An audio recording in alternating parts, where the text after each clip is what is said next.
नमस्कार दोस्तों, जीके संसार में आप सभी का फिर से स्वागत है। आज हम सब इंडियन पॉलिटी का पार्ट 3 डिस्कस करेंगे और इसके अंतर्गत हम सब 36 मोस्ट इंपॉर्टेंट क्वेश्चन को कवर करेंगे जो कि आपके सभी प्रतियोगी परीक्षाओं के लिए इंपॉर्टेंट होगा। और ये ऐसे प्रश्न हैं जो कि किसी न किसी परीक्षा में ऑलरेडी पूछे जा चुके हैं। तो आज जो हम कवर कर रहे हैं आप ध्यान से देखिएगा, और अगर आपने पहले से इन प्रश्नों को पढ़ा है तो आप खुद से भी ट्राई कर सकते हैं और देख सकते हैं कितने प्रश्न आपके सही होते हैं। तो चलिए सेशन को स्टार्ट करते हैं और क्वेश्चन की तरफ बढ़ते हैं। फर्स्ट क्वेश्चन है कि लोकसभा में कितने सदस्यों को राष्ट्रपति मनोनीत करता है।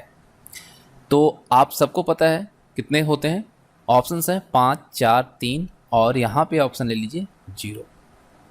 तो सही आंसर क्या होगा आप सब खुद से गेस कीजिए। सही आंसर होगा ऑप्शन डी 0। पहले 2 एंग्लो इंडियन को राष्ट्रपति द्वारा लोकसभा में मनोनीत किया जाता था, लेकिन जो 126वां कॉन्स्टिट्यूशनल अमेंडमेंट बिल आया 2019 में, इसके तहत इसको खत्म किया गया। और अगर एक्ट पूछा जाए तो याद रखिएगा 104th कॉन्स्टिट्यूशनल अमेंडमेंट एक्ट 2019 के तहत इसको खत्म किया गया है। अगर बिल पूछा जाए तो 126वां था, और अगर कॉन्स्टिट्यूशनल अमेंडमेंट एक्ट पूछा जाए तो 104वां था। ठीक है, 104th। दूसरा प्रश्न है राष्ट्रपति का अभिभाषण कौन तैयार करता है। वित्त मंत्री, केंद्रीय मंत्रिमंडल, प्रधानमंत्री और विदेश मंत्री। तो राष्ट्रपति का जो अभिभाषण होता है वो किसके द्वारा तैयार किया जाता है, तो किया जाता है केंद्रीय मंत्रिमंडल के द्वारा। भारतीय संसद का कौन अंग नहीं है। उपराष्ट्रपति, राष्ट्रपति, लोकसभा या राज्यसभा। तो कौन नहीं है भाई, तो उपराष्ट्रपति। ठीक है,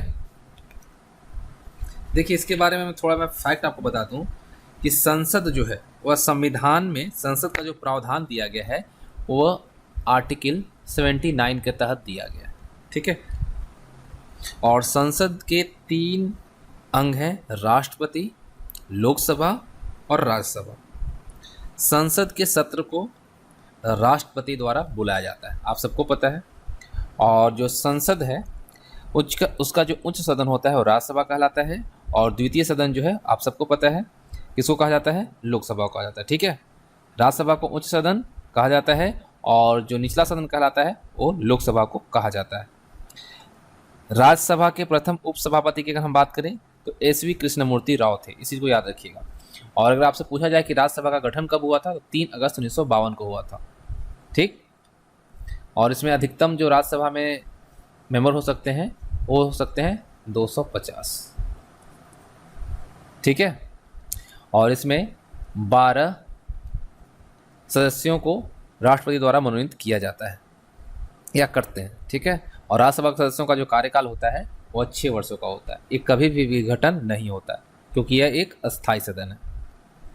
ठीक है, और वहीं अगर हम बात करें लोकसभा के बारे में तो आपको पता है निचला सदन है और इसमें लोगों के द्वारा प्रतिनिधि चुन के आते हैं। ठीक है, अब हम यहाँ पे अगर देखते हैं, ठीक है, यहाँ पे अगर हम देखें राष्ट्रपति के बारे में तो राष्ट्रपति इंपॉर्टेंट हो जाते हैं, और राष्ट्रपति के बारे में हम सब थोड़ा चर्चा कर लेते हैं। ठीक है, तो राष्ट्रपति जो है ये अनुच्छेद जो हमारा है कौन सा, किस अनुच्छेद के तहत राष्ट्रपति का प्रावधान है, तो अनुच्छेद, ठीक है, अनुच्छेद 52 जो है इसके अंतर्गत ये प्रावधान दिया गया है कि भारत में एक राष्ट्रपति होंगे, और राष्ट्रपति को निर्वाचन हेतु 50 प्रस्तावक और 50 अनुमोदक की आवश्यकता होती है चुनाव के लिए। ठीक है, और अनुच्छेद जो 78 है इसके अनुसार राष्ट्रपति संघ के कार्यों की जानकारी प्रधानमंत्री से मांग सकता है। और कुछ अगर हम इंपॉर्टेंट चीज़ें देखें तो भारत में जो कार्यपालिका है उसका प्रधान कौन होता है, राष्ट्रपति होते हैं। ठीक है, और राष्ट्रपति का निर्वाचन संसद के दोनों सदनों के निर्वाचित सदस्य, राज्य विधानसभा के निर्वाचित सदस्य और केंद्र शासित प्रदेश जैसे कि दिल्ली और पुडुचेरी विधानसभा का जो निर्वाचित सदस्य हैं वह भाग लेते हैं। ठीक, इतना याद रखिएगा। और एक बहुत इंपॉर्टेंट है जिसे आप नोट कीजिएगा कि राष्ट्रपति जो है, ठीक है, इसके लिए एक संशोधन किया गया था, 42वां संविधान संशोधन जो हुआ था, इसके तहत मंत्रिपरिषद की सलाह को राष्ट्रपति के लिए बाध्यकारी बनाया गया, यानी कि मानना ही होगा। ठीक है, राष्ट्रपति अपनी कार्यपालिका शक्ति का प्रयोग जो है वह मंत्रिपरिषद की सलाह के अनुसार ही करता है, और ये प्रावधान जो है 42वां संविधान संशोधन के तहत किया गया। ठीक है, राष्ट्रपति द्वारा मंत्रियों की जो नियुक्ति है प्रधानमंत्री की सलाह पर की जाती है, ये आपको पता है। और हमारे देश में अभी तक 3 बार आपातकाल घोषित किया गया। आपको पता है कि राष्ट्रपति द्वारा आपातकाल की जो उद्घोषणा है वह अनुच्छेद 352 के तहत की जाती है, और 3 बार अभी तक हो चुका। 1962 में चीन आक्रमण के समय, 1971 में भारत पाकिस्तान युद्ध के समय, और 25 जून 1975 से 21 मार्च 1970 तक आंतरिक गड़बड़ी के संदर्भ में किया गया था, इंदिरा गांधी के समय में। ठीक है। और 44वां संविधान संशोधन के अनुसार राष्ट्रपति मंत्रिपरिषद से अपनी सलाह पर पुनर्विचार करने को कह सकता है। और एक इम्पॉर्टेंट चीज़ है कि वित्त आयोग का जो गठन है यह भी राष्ट्रपति के द्वारा ही किया जाता है। आपको इतना पता है कि राष्ट्रपति का कार्य जो है ये भी होता है कि संसद के दोनों सदनों की जो संयुक्त बैठक होती है राष्ट्रपति बुलाते हैं, लेकिन उसकी अध्यक्षता लोकसभा के अध्यक्ष द्वारा किया जाता है। ठीक है। और संसद के वार्षिक वित्तीय विवरण जो है राष्ट्रपति रखवाता है। अब हम आगे बात करते हैं और नेक्स्ट क्वेश्चन को कवर करते हैं। अगला प्रश्न है कि किस अनुच्छेद के तहत राष्ट्रपति लोकसभा को भी जो भंग करता है वो कौन से अनुच्छेद के तहत कर सकता है? किस अनुच्छेद के तहत राष्ट्रपति, ठीक है, लोकसभा को भंग कर सकता है? अनुच्छेद 84, अनुच्छेद 75, अनुच्छेद 85 और अनुच्छेद 86। यहां पर सही आंसर क्या होगा? तो आप सब फटाफट अगर जानते हैं तो कमेंट कीजिए। तो इसका सही आंसर होगा अनुच्छेद 85। ऑप्शन सी यहां पर सही रहेगा। ठीक है, option C is the right answer. देखिए, अनुच्छेद 85 कहता है कि संसद का सत्र, सत्रावसान और विघटन, ये तीनों चीज़ें अनुच्छेद 85 में वर्णित है। अनुच्छेद 84 की बात करें तो इसके अंतर्गत संसद की सदस्यता के लिए अर्हता से संबंधित है। अनुच्छेद 75 की अगर हम बात करते हैं तो इसके अंतर्गत मंत्रियों के बारे में अन्य उपबंध दिए गए हैं। और जो अनुच्छेद 86 है इसमें प्रावधान है कि संसद में जो दोनों सदन हैं उसमें अभिभाषण और उनको संदेश भेजने का राष्ट्रपति का अधिकार इसमें वर्णित है। इसमें अनुच्छेद 86 में। वहीं अगर हम बात करते हैं प्रश्न संख्या 5 की, तो भारत के राष्ट्रपति को किस अनुच्छेद के तहत मृत्युदंड क्षमा करने का अधिकार है? अनुच्छेद 72, अनुच्छेद 80, अनुच्छेद 74 या अनुच्छेद 84? कौन सा यहाँ पर सही होगा? तो यहाँ पे सही आंसर जो होगा वो होगा आपका ऑप्शन ए। ठीक है, अनुच्छेद 72। आपको मैं बता दूं कि अनुच्छेद 72 जो है ये क्षमा आदि और कुछ मामलों में दंडादेश के निलंबन और राष्ट्रपति की इसमें शक्ति निहित है। ठीक है, राष्ट्रपति के पास ये अधिकार है। अनुच्छेद 80 की अगर हम बात करते हैं तो इसके अंतर्गत राज्यसभा की संरचना का वर्णन है। और वहीं अनुच्छेद 74 की हम बात करें तो राष्ट्रपति को सहायता और सलाह देने के लिए मंत्रिपरिषद, इसका इसमें विवरण है। और वहीं अनुच्छेद 84 की हम बात करते हैं तो 84 के अंतर्गत क्या है? संसद की सदस्यता के लिए अर्हता। ठीक है, तो यहाँ पे सही आंसर जो रहेगा वो रहेगा आपका अनुच्छेद 72। ठीक है, अनुच्छेद 72 is the right answer. Next question है कि आंतरिक अशांति के कारण देश में राष्ट्रीय आपातकाल कब घोषित हुआ था? देखिए, आंतरिक अशांति अभी हमने आपको बताया है ना कब हुआ था। अभी हमने थोड़ी देर पहले चर्चा की कि 3 बार अभी तक ये हुआ है। एक बार चीन के समय, चीन जब आक्रमण किया था उस वक्त, पाकिस्तान आक्रमण किया था उस वक्त, और एक बार आंतरिक अशांति की वजह से हुआ था। तो ये कब हुआ था? तो इसका सही आंसर होगा 25 जून 1975 से 77 के बीच। ठीक है, तो यहाँ पे ऑप्शन आपका जो सही है ऑप्शन बी। अब बोलता है किस अनुच्छेद के तहत राष्ट्रपति अध्यादेश जारी करता है? कौन सा वो अनुच्छेद है जिसके तहत राष्ट्रपति अध्यादेश जारी करते हैं? अनुच्छेद 145, अनुच्छेद 250, अनुच्छेद 123 और अनुच्छेद 126। तो फटाक से आप सब बताइए कौन सा ऑप्शन सही होगा।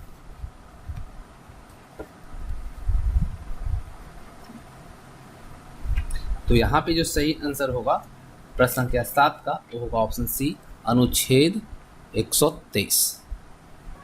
देखिए, अनुच्छेद 123 जो है इस संसद के विशांतरिकाल या अध्यादेश प्रख्यापति की राष्ट्रपति की शक्ति इसमें निहित है। ठीक है, यानी कि राष्ट्रपति अध्यादेश इसे जारी करते हैं। वहीं अनुच्छेद 145 की अगर हम बात करें तो इसके अंतर्गत न्यायालय के नियम दिए गए हैं। अनुच्छेद 250 में क्या वर्णित है भाई? तो 250 जो अनुच्छेद है उसमें आपका जो दिया गया है वो दिया गया है कि यदि आपात की उद्घोषणा प्रवर्तन में हो तो राज्य सूची के विषय के संबंध में विधि बनाने की संसद की शक्ति जो है इसमें दिया गया है।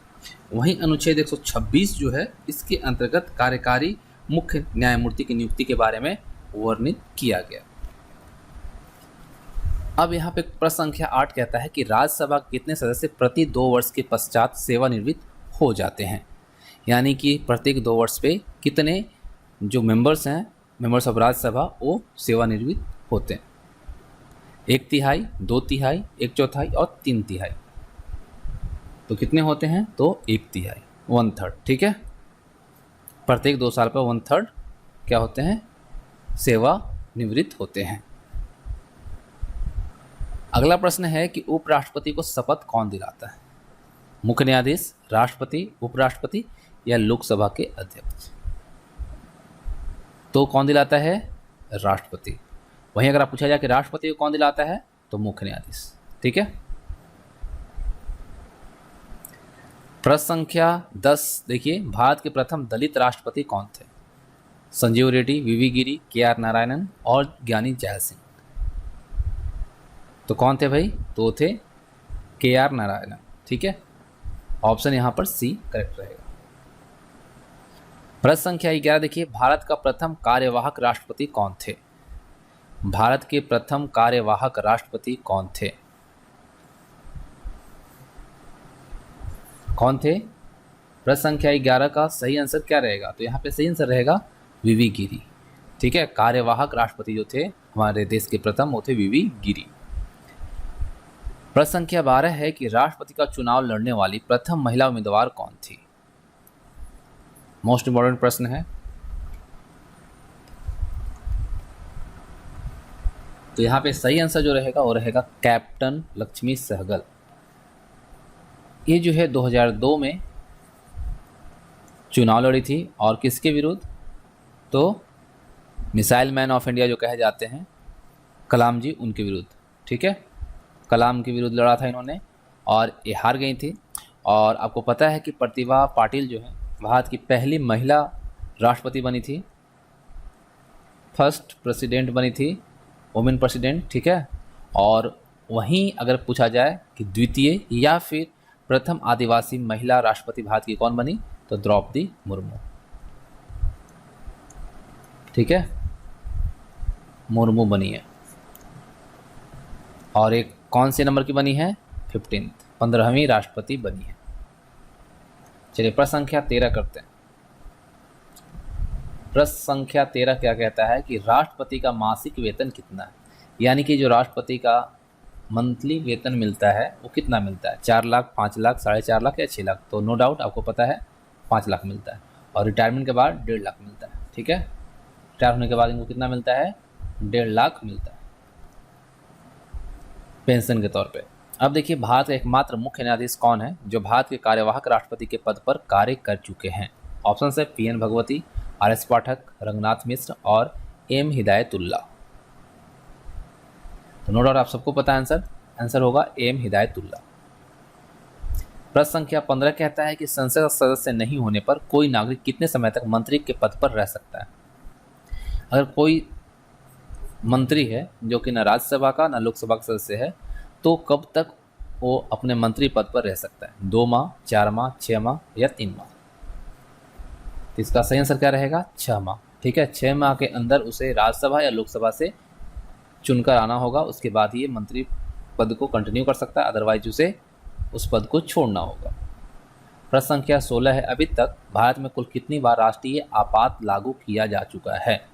अगर आपने थोड़ी देर पहले गौर किया होगा तो हमने आपको बताया है, ऑप्शन है 3 बार, 2 बार, 1 बार और 4 बार। तो इस प्रश्न का सही आंसर होगा 3 बार। एक बार कब हुआ था? चाइना और भारत का युद्ध जो हुआ उस वक्त, दूसरा भारत और पाकिस्तान के उस समय, और तीसरा आंतरिक वजह से 1975 में। ठीक है, 75 और 77 के दौरान। प्रश्न संख्या 17 है, आपातकाल की उद्घोषणा के कितने दिनों के अंदर संसद की स्वीकृति जरूरी है? 15 दिन, 1 महीना, 2 महीना या 6 महीना? आपातकाल की उद्घोषणा के कितने दिनों के अंदर संसद की स्वीकृति जरूरी है? तो 1 महीना। ठीक है, कितना? 1 महीना। 1 महीने के अंदर स्वीकृति जरूरी है। अब देखिए प्रश्न संख्या 18 कहता है किसी भी राज्य में राष्ट्रपति शासन किस अनुच्छेद के तहत लगाया जाता है? तो आपको पता है, फटाफट बताइए। अनुच्छेद 356, 355, 352 और 360। सही आंसर इसका क्या रहेगा?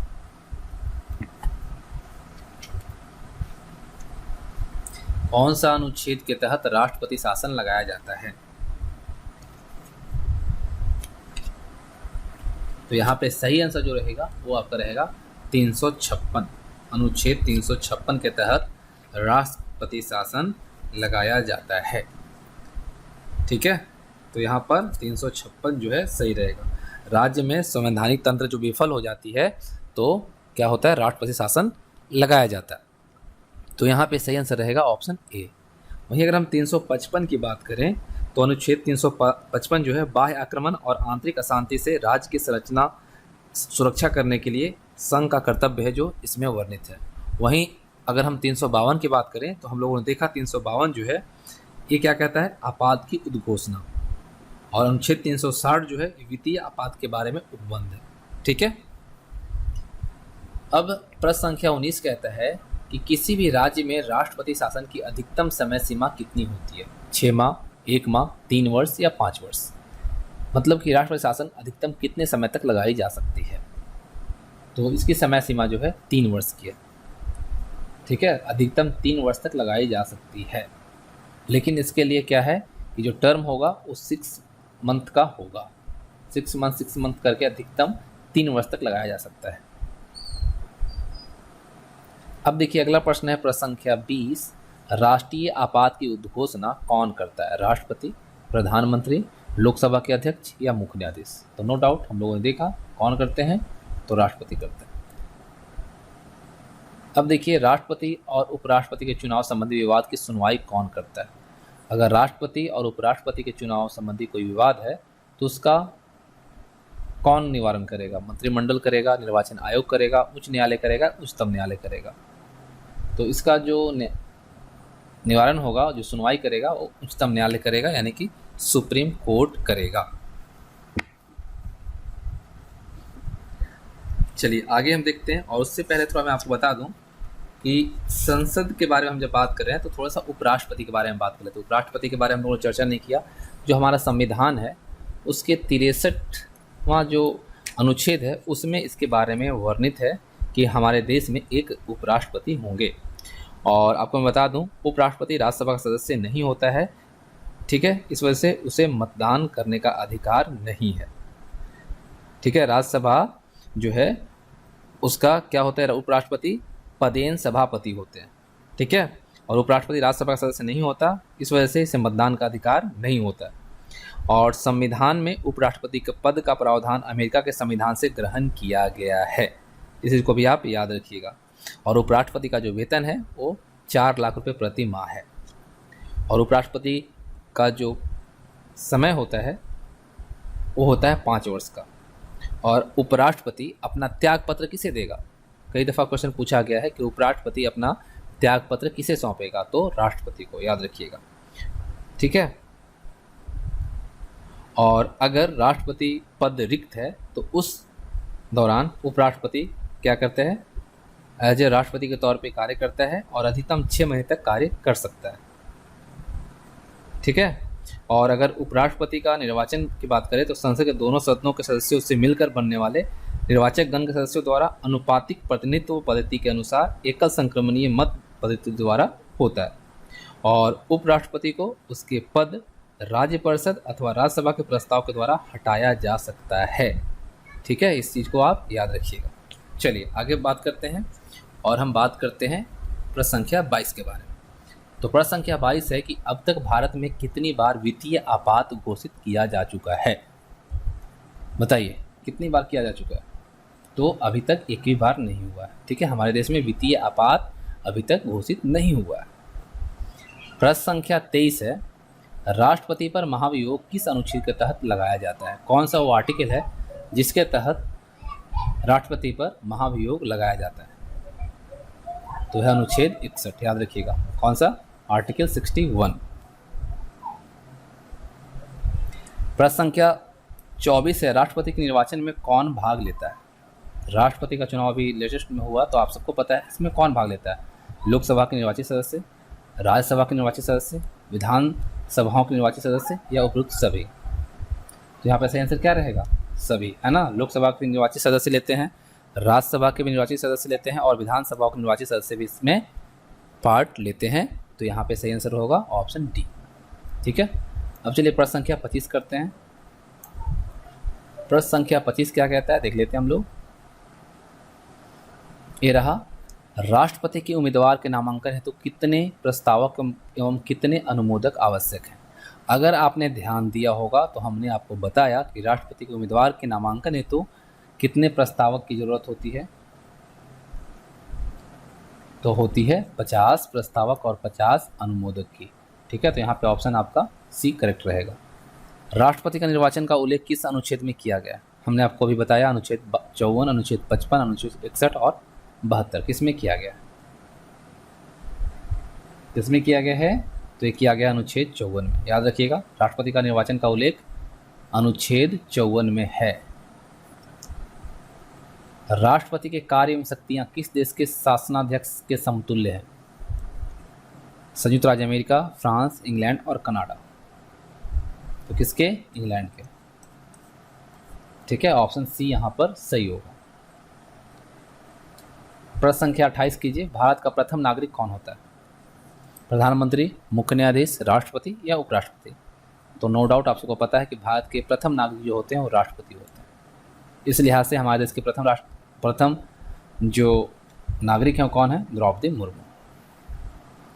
भारत के किस राज्य में सर्वप्रथम राष्ट्रपति शासन लागू किया गया? बिहार, उत्तर प्रदेश, केरल और पंजाब। बताइए, भारत में सबसे पहले राष्ट्रपति शासन कहां पर लागू किया गया? कौन से राज्य में लागू किया गया? तो इस प्रश्न का सही आंसर रहेगा Punjab. Option D is the right answer. आपको मैं बता दूं कि यहाँ पर 20 जून 1951 से 17 अप्रैल 1952 के बीच, ठीक है, इतने दौरान तक राष्ट्रपति शासन लगाया गया था। और सबसे अगर हम बात करें ज़्यादा कहाँ पे लगा है राष्ट्रपति शासन, तो यूपी में लगा है 10 बार और पंजाब में अब तक राष्ट्रपति शासन 9 बार लग चुका है। ठीक है, चलिए अब देखिए प्रश्न संख्या 30 क्या कहता है कि राष्ट्रपति भवन कहाँ पर स्थित है। हमारे देश की जो राष्ट्रपति भवन है वो कहाँ पे है? रायसीना पहाड़ी पे, अरावली पर्वत पे, गिरनार की पहाड़ी पर और हिमाचल पर्वत पे। तो आपको नो डाउट इसका आंसर सबको पता है, क्या होगा इसका आंसर? तो रायसीना पहाड़ी पे, रायसीना हिल्स। ठीक है, option A is the right answer. चलिए प्रश्न संख्या 31 देखिए। वित्तीय आपातकाल की घोषणा किस अनुच्छेद के तहत की जाती है? अभी हमने आपको बताया है और कौन सा अनुच्छेद है जिसके तहत वित्तीय आपातकाल की घोषणा की जाती है। अभी तक हमारे देश में एक भी बार वित्तीय आपातकाल की घोषणा नहीं की गई है, लेकिन अगर करना हो तो कौन से अनुच्छेद के तहत होगा? तो ये होगा अनुच्छेद कौन से? अनुच्छेद 360। ठीक है, ऑप्शन यहाँ पर ए सही रहेगा। चलिए प्रश्न संख्या 32 देखिए। भारत के प्रथम उप प्रधानमंत्री कौन थे? पंडित जवाहरलाल नेहरू, सरदार वल्लभ भाई पटेल, बलदेव सिंह और वीपी मेनन। तो कौन थे? सरदार वल्लभ भाई पटेल। और आपको पता है कि वल्लभ भाई पटेल को सरदार की उपाधि जो है बारदोली की महिलाओं ने दिया था। प्रश्न संख्या 33 है। राज्यसभा की पहली बैठक कब हुई थी? राज्यसभा की पहली बैठक कब हुई थी? 13 मई 1952, 4 मार्च 1954, 5 अगस्त 1950 और 26 जनवरी 1951। कब हुई थी पहली बैठक? तो पहली बैठक जो हुई थी 13 मई 1952 को हुआ था। थोड़ी देर पहले हमने आपको बताया भी था जब हम राज्यसभा के बारे में डिस्कस कर रहे थे। चलिए प्रश्न संख्या 34 करते हैं। प्रश्न संख्या 34 है। अविश्वास प्रस्ताव द्वारा हटाए जाने वाले प्रथम भारतीय प्रधानमंत्री कौन है? मोरारजी देसाई, अटल बिहारी वाजपेयी, विश्वनाथ प्रताप सिंह, चौधरी चरण सिंह। यहाँ पर सही आंसर क्या रहेगा? तो इसका करेक्ट आंसर रहेगा विश्वनाथ प्रताप सिंह, जो कि अविश्वास प्रस्ताव द्वारा हटाए जाने वाले प्रथम प्रधानमंत्री थे। प्रश्न संख्या 35 है। राज्यसभा के सदस्यों का कार्यकाल कितने वर्षों का होता है? 3 वर्ष, 5 वर्ष, 4 वर्ष या 6 वर्ष? तो इनका जो कार्यकाल होता है वो होता है 6 वर्षों के लिए। ठीक है, और प्रत्येक 2 वर्ष पे 1/3 जो होते हैं वह क्या होते हैं? मेंबर्स जो होते हैं सेवा निवृत्त होते हैं। प्रश्न संख्या 36 है। राज्यसभा में, ठीक है, राष्ट्रपति जो है राज्यसभा में कितने सदस्यों को मनोनीत करते हैं? तो 12, ठीक है, और लोकसभा में 0। तो इस तरह से जो टॉप 36 क्वेश्चन थे कंप्लीट होते हैं, और हम सब पार्ट 4 के अंतर्गत और भी इंपॉर्टेंट क्वेश्चंस करेंगे। इस तरह से कुछ सीरीज के तौर पे हम सभी क्वेश्चन को कवर करेंगे, जिससे कि आपको काफ़ी हेल्प मिलेंगी आने वाले एग्जाम में। तो उम्मीद करता हूँ आप सबको सेशन पसंद आया होगा। तो सेशन के रिगार्डिंग जो भी आपका फीडबैक हो कमेंट बॉक्स में जरूर दीजिएगा। Thanks for watching.